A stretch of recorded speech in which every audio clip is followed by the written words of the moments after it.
రాజేంద్ర ప్రసాద్ ఇంటి బయట నిల్చుకొని టైం చూసుకుంటూ అటు ఇటు తిరుగుతూ ఉంటాడు. ఇక అంతలో అక్కడికొచ్చి కారు ఆగుతుంది. అందులోంచి డ్రైవరు క్యాబ్ బుక్ చేసింది మీరేనా సార్ అని రాజేంద్ర ప్రసాద్ని అడుగుతూ ఉంటాడు. ఇక రాజేంద్ర ప్రసాద్ నేనే, 2 మినిట్స్ వెయిట్ చేయండి ఇప్పుడే వస్తాను అని చెప్పి తను లోపలికి వెళ్తాడు. ఇక అవనిని పిలుస్తూ ఉంటాడు. అవని త్వరగా రామ్మా అని తనని పిలుస్తూ ఉంటే ఇక పని చేసుకుంటూ ఉన్న అవని ఏంటి మావయ్య గారు అంటూ తన దగ్గరికి వస్తుంది. త్వరగా బయలుదేరమ్మా, మనం ఇప్పుడు బయటికి వెళ్ళాలి అని చెప్తూ ఉంటాడు. ఎక్కడికి మావయ్య గారు, నాకు కాస్త పనుంది అని చెప్తూ ఉంటుంది.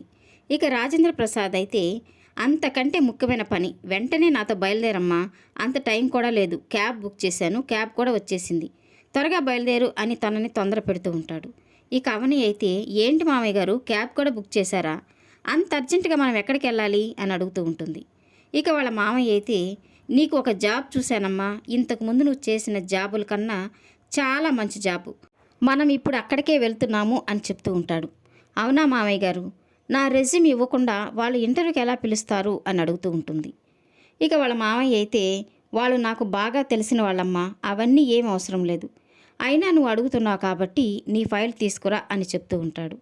ఇక అవన్నీ తన సర్టిఫికేట్స్ ఉన్న ఫైల్ని, హ్యాండ్ బ్యాగ్ని తీసుకొని నా రెజ్యూమ్ ఇవ్వకుండానే జాబ్ ఎలా ఇస్తారు మామయ్య గారు అని అడుగుతూ ఉంటుంది. ఇక వాళ్ళ మామయ్య అవన్నీ నేను చూసుకుంటాను, నేనున్నాను కదమ్మా నాతో రా అని తనని క్యాబ్లో ఎక్కించుకొని బయలుదేరుతూ ఉంటాడు. ఇక నేరుగా క్యాబ్ వెళ్ళి అక్షయ్ ఆఫీస్ ముందు ఆగుతుంది. ఇక దిగిన అవని ఇదేంటి, మామయ్య గారు ఇక్కడికి ఎందుకు తీసుకొచ్చారు, ఏం చేయబోతున్నారు అని అర్థం కాక తన వెనకనే వెళ్తూ ఉంటుంది.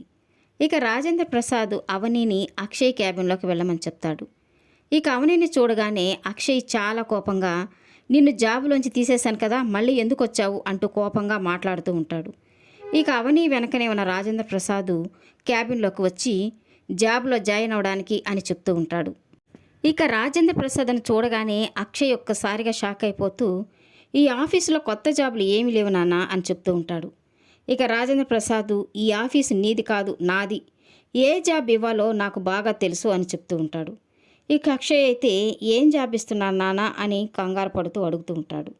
ఇక రాజేంద్ర ప్రసాద్ ఎవరికి ఏ జాబ్ ఇవ్వాలో నాకు బాగా తెలుసు, కంపెనీ బిజినెస్ని డీల్ చేసే జాబు, ఈ రోజు నుండి ఈ ఆఫీసులో అవని నా ప్లేస్ని, నా నేముని రిప్రజెంట్ చేస్తుంది అని చెప్తూ ఉంటాడు.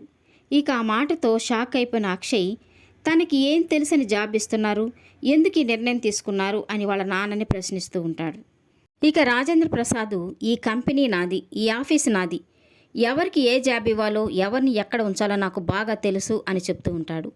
ఇక అవని అయితే చైర్మన్ రాజేంద్ర ప్రసాద్ గారు ఎప్పుడు తప్పుడు నిర్ణయాలు తీసుకోరు అని అక్షయ్తో చెప్తూ ఉంటుంది. ఇక అక్షయ్ ఒక్కసారిగా షాక్ అయిపోతూ రాజేంద్ర ప్రసాద్ని, అవనిని చూస్తూ ఉంటాడు. ఇక రాజేంద్ర ప్రసాద్ అయితే అవనిని వెళ్ళి చైర్మన్ సీట్లో కూర్చోమ్మా అని తనతో చెప్తూ ఉంటాడు. ఇక అవని నేరుగా వెళ్ళి చైర్మన్ సీట్లో కూర్చుంటుంది. ఇక అక్షయ్ షాక్ అయిపోతూ అలాగే కోపంగా అవని వంక చూస్తూ ఉంటాడు.